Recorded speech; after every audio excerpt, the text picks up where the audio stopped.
نبی اکرم صلی اللہ علیہ وآلہ وسلم کی تاریخ اور کس مہینے کو ہوئی، یعنی ولادت کس تاریخ کو ہوئی اور کس مہینے کو ہوئی، اس بارے میں کوئی صحیح روایت موجود نہیں۔ صحیح روایت میں بس اتنا ملتا ہے کہ نبی علیہ الصلوۃ والسلام نے فرمایا سوم کے دن میں پیدا ہوا، اسی دن مجھ پر وحی نازل ہوئی، اور یہ بھی درست ہے کہ سوموار کے دن ہی آپ کی وفات ہوئی۔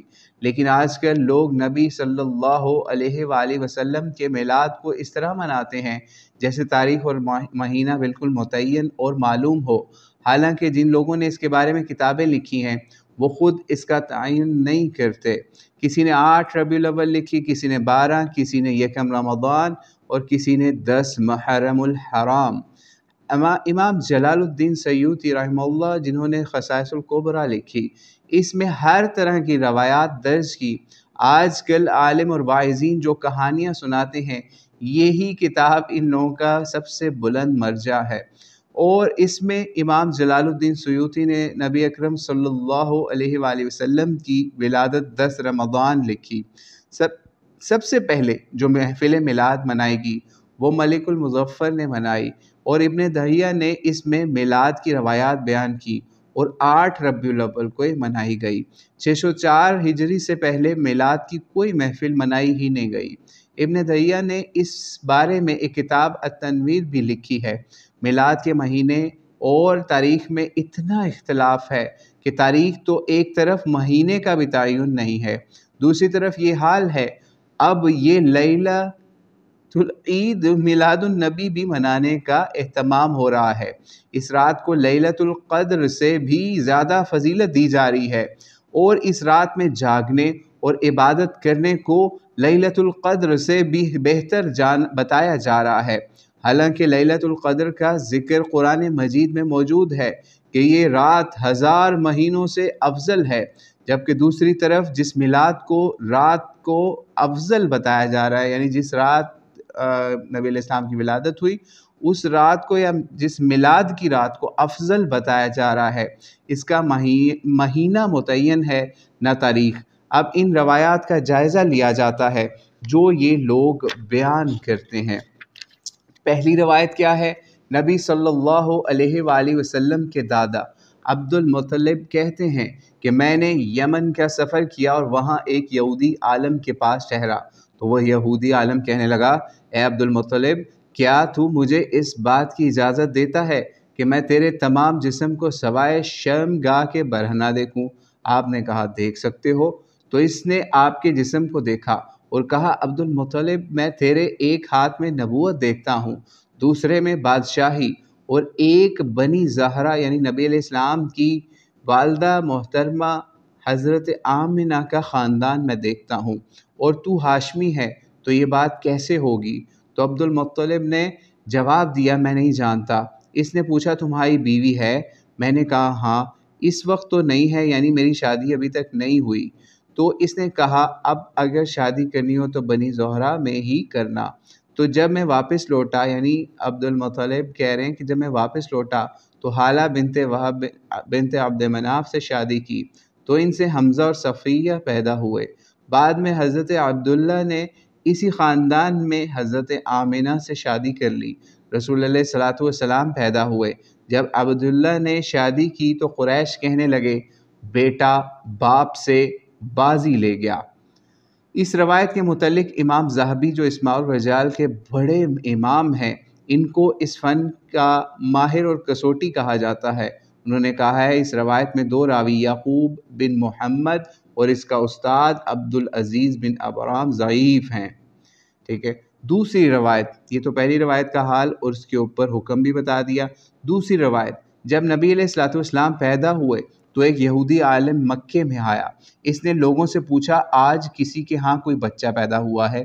تو لوگ کہنے لگے معلوم نہیں۔ اس نے کہا پتہ کرو، کیونکہ آج رات اس امت کا نبی پیدا ہو چکا ہے، اس کے کندھوں کے درمیان نشان اور بال ہیں جیسے گھوڑے کی گردن پر ہوتے ہیں، وہ 2 دن تک دودھ نہیں پی سکے گا کیونکہ ایک جن نے اس کے گلے میں انگلی ڈال کر اسے زخمی کر دیا ہے۔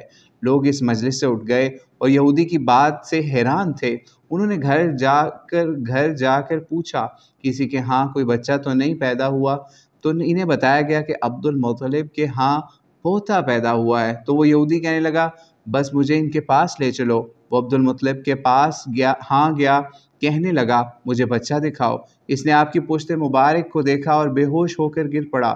جب ہوش میں آیا تو اسے لوگوں نے پوچھا تمہیں کیا ہوا؟ وہ کہنے لگا یہ نبی ہے اور نبوت بنی اسرائیل میں سے ختم ہو گئی ہے، اب یہ اعزاز بنی اسماعیل کو حاصل ہوگا۔ اے قریشیو، اس کی بہت شان ہوگی اور مشرق و مغرب میں اس کا ذکر ہوگا۔ مستدرک کی یہ روایت ہے، مستدرک حاکم کی۔ امام حاکم نے اس روایت کو درست قرار دیا ہے، لیکن امام ذہبی نے اس حدیث کو ضعیف قرار دیا ہے کیونکہ اس میں یحییٰ بن علی بن عبد الحفیظ کنانی مجہول ہے۔ یہ نمونہ کی چند روایات ہیں، اس کے علاوہ بھی بہت سی ہیں جو کہ بے اصل روایات ہیں۔ جب نبی علیہ السلام پیدا ہوئے تو مشرق و مغرب اور خانہ کعبہ کی چھت پر جھنڈے لگا دیے گئے۔ امام جلال الدین سیوطی اس روایت کے بارے میں لکھتے ہیں اس سے زیادہ کوئی غلط روایت میں نے اس کتاب میں درج نہیں کی اور میں اسے لکھنا نہیں چاہتا تھا، لیکن چونکہ اس سے پہلے کچھ لوگ اس کو لکھ چکے اس لیے میں نے اس کو اپنی کتاب میں لکھ دیا۔ اب ہمارے ہاں دین کا تصور ہی مٹ چکا ہے۔ ہم سمجھتے ہیں دین صرف اس چیز کا نام ہے کہ اتوار کی بجائے جمعے کو چھٹی ہونی چاہیے یا حکمرانوں کو نماز روزے کا حکم دینا چاہیے، حالانکہ دین ہماری پوری زندگی پر حاوی ہے۔ جب تک قرآن ہر جگہ جب تک قرآن کا قانون نافذ نہیں کیا جاتا ہم حکومت کو اسلامی حکومت قرار نہیں دے سکتے۔ عدالت میں فیصلہ قرآن کے مطابق کیا جائے، پارلیمنٹ میں کوئی قانون قرآن و حدیث کے خلاف پاس نہ کیا جائے۔ قوانین اس وقت قرآن و سنت کے خلاف چل رہے ہیں، انہیں بند کر کے قرآن و سنت کے مطابق کیا جائے اور ان کا نفاذ کیا جائے۔ ہم اس وقت ہی حکومت کو اسلامی مانیں گے جب قرآن کی حکومت یا قرآن و سنت کی حکومت ہوگی۔ ہم ان حکمرانوں کو مسلمان مانتے ہیں چونکہ یہ کلمہ پڑھتے ہیں، لیکن ہم ان کی حکومت کو اسلامی نہیں مانتے کیونکہ ان کے قوانین قرآن و سنت کے خلاف ہیں۔ اللہ نے صدیوں کے بعد تحریک اہل حدیث کی شکل میں مسلمانوں کو ایک مسلمان اور موحد جماعت عطا فرمائی جس کا مشن تھا باطل اور طاغوت کے خلاف جہاد، نبی صلی اللہ علیہ وآلہ وسلم کی صحیح سنت کی اتباع اور شرک سے پاک توحید کا عقیدہ۔ یہ تین باتیں تھیں جن کو سربلند کرنے کے لیے اہل حدیث کی تحریک اٹھی تھی اور انہوں نے انگریز کے خلاف جہاد کیا، ہر طاغوتی طاقت کو للکارا اور کہا کہ ہم اللہ پاک کے سوا کسی کی حکمرانی تسلیم نہیں کرتے۔ اللہ ہی کی یہ زمین ہے، اس پر قانون بھی اللہ کا چلے گا۔ سید احمد شہید نے اس کو عملی جامہ پہنایا، زمین پر اللہ کی حکمرانی قائم کرنے کے لیے جہاد کیا، اسی میں اپنی جان قربان کر دی۔ دوسری بات، نبی علیہ السلام کی سنت صحیحہ کی اتباع۔ لوگ تقلید میں پھنسے ہوئے تھے، نبی اکرم صلی اللہ علیہ وآلہ وسلم کی سنت کی بجائے اماموں کی تقلید واجب جانتے تھے۔ یہ دوسرا پوائنٹ ہے جس کے لیے اہل حدیث جماعت کا قیام آیا تھا یا تحریک کا۔ اماموں کی تقلید کو واجب جانتے تھے، قال اللہ و قال رسول کی بجائے قال ابو حنیفہ، امام مالک، شافعی اور احمد بن حنبل چلتا تھا۔ اہل حدیث نے ان تمام زنجیروں کو توڑا اور صرف قرآن مجید اور نبی علیہ السلام کی سنت صحیحہ کی پیروی کی اور اسی کا حکم دیا۔ تیسری بات، اللہ کی توحید، ہر طرف شرک، اللہ کی توحید، یعنی تیسرا پوائنٹ ان کا کیا تھا؟ اللہ کی توحید کی بات کرنا۔ ہر طرف شرک عام تھا، قبروں کی پوجا ہوتی تھی، غیر اللہ سے دعائیں مانگی جاتی تھیں۔ تحریک اہل حدیث نے ان کو رد کر کے صرف اللہ کو حاجت روا اور اللہ کو مشکل کشا ماننے کی دعوت دی، لیکن بدقسمتی سے اب اہل حدیث نے بھی وہی روش اختیار کر لی ہے کہ سنت صرف رفع یدین اور سینے پر ہاتھ باندھنے کا نام قرار دے دیا گیا ہے۔ شرک صرف قبروں کو پوجنا اور غیر اللہ سے مدد مانگنا رہ گیا ہے۔ اتباع سنت صرف شلوار ٹخنوں سے اوپر کرنے اور داڑھی رکھنے کو قرار دے دیا گیا ہے، حالانکہ دین تمام زندگی پر محیط ہے۔ نبی علیہ السلام کی بعثت کا مقصد قرآن مجید میں اللہ نے ارشاد فرمایا کہ ہم نے رسول اس لیے بھیجے کہ ان کی اطاعت کی جائے۔ نبی نہ اس مقصد کے لیے آتے ہیں کہ ان کا میلاد منایا جائے اور نہ اس مقصد کے لیے آتے ہیں کہ ان کی نعتیں پڑھی جائیں۔ اللہ خود ان کی تعریف کرتا ہے۔ نبی اور رسول اس لیے آتے ہیں کہ اللہ کے دین کو خالص کر کے لوگوں کے سامنے پیش کریں اور عملی طور پر اس پر عمل کر کے دکھائیں تاکہ لوگ اس دین کو بھی سمجھیں اور اس پر عمل بھی کریں۔ علامہ ابن قیم اغاث الحفام میں لکھتے ہیں قیامت کے دن کسی کے کوئی چیز کام نہ آئے گی۔ قرآن مجید میں ہے اس دن مال اور بیٹے کسی کے کام نہیں آئیں گے مگر جو اللہ کی بارگاہ میں قلب سلیم لے کر آئے۔ دین میں دو چیزیں ایسی ہیں جن سے ہر مسلمان کو بچنا چاہیے، شبہ اور شہوت۔ اس کے رسول نے جو حکم دیا اس میں کوئی کسی قسم کا شبہ اور شک نہیں ہونا چاہیے۔ جیسے اللہ نے حضرت عیسیٰ کو بغیر باپ کے پیدا کیا، اب کوئی کہے یہ کیسے ہو سکتا ہے؟ یا اللہ نے ابراہیم علیہ السلام کو آگ سے بچا لیا، اب کوئی کہے آگ سے کوئی کیسے بچ سکتا ہے؟ آگ تو ہر کسی کو جلا دیتی ہے۔ دین میں اللہ اور اس کے رسول کی بات میں شک نہ ہو، یہ نہیں ہو سکتا، ٹھیک ہے؟ کوئی شک نہ ہو، شک والی بات کوئی نہیں ہونی چاہیے۔ ہر چیز ممکن ہے، صرف اس کا ثبوت دیکھنا چاہیے، کیا اللہ اور اس کے رسول نے یہ بات کہی ہے، اور اگر ثابت ہو جائے تو پھر شک نہیں ہونا چاہیے۔ دوسری بات شہوت یعنی خواہش۔ جو حکم اللہ اور اس کے رسول نے دیا اس کے خلاف دل میں کوئی خیال نہیں آنا چاہیے۔